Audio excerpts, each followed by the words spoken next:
keegi veider mees, kratsib kukalt, ootab tuult.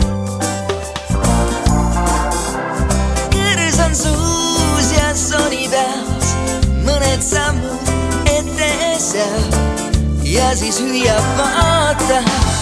Teisel pool seal on ju keegi, silmgi näib ja tunnistab, ütleb võõras vasta. Üle halli vetepeegli, läbi pilvist tumedaist, tõuseb luiki heledaid. Teise kalla serva peal rätik liival lebab ta, ootab väikest, trotsib tuult. Tühi rand ja vaikne meil, uurib pilk ning liugleb suud, siis tasa sosib, vaata.